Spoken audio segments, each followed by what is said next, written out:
বন্ধুরা দেখো, এখন বাজে 10টা, দুপুরে তো রান্না করব, তার জন্য দেখো কাঁকড়াগুলো ভেঙে নেবো। এগুলো কী কাঁকড়া বলো তো, দেখে বলো তো তোমরা। এগুলো হচ্ছে কালিয়া কাঁকড়া বলে থাকি। দেখো কত সুন্দর কাঁকড়াগুলো, বড় বড়। প্রতিদিন তো তোমাদের সন্তরা কাঁকড়া এবং চিঠি কাঁকড়া দেখাই, আজকের আমি তাজা কাঁকড়া দেখাচ্ছি। দেখো এগুলো মাঠে পড়ে, দেখো কত বড় বড়। দেখো এগুলো কল ছাতু দিয়ে বা এমনিও তরকারি করলে, মলা ঝাল যা কিছু করে তোমরা খাবে, কত সুন্দর দেখে তরকারি। এই কাঁকড়াগুলো সেরকম কিছু কামড়ায় না, তেমন করে কামড়ায় না। যেমন সামনা কাঁকড়া কি আঙুল দিলেই কেটে নেবে। দেখো কত সুন্দর দাঁড়াগুলো বের করছে, কিন্তু কেউ কামড়াবে না অত সহজে, কামড়ালেও ছেড়ে দেয়। এগুলো আমি ভেঙে নেব।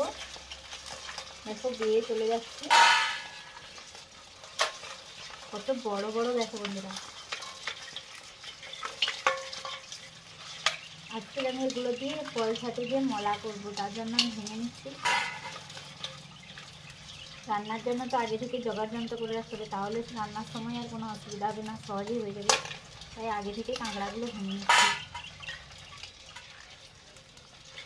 আর এই দানাগুলো খুব শক্ত, আর এগুলো আমাদের মাঠে প্রচুর পাওয়া যায়।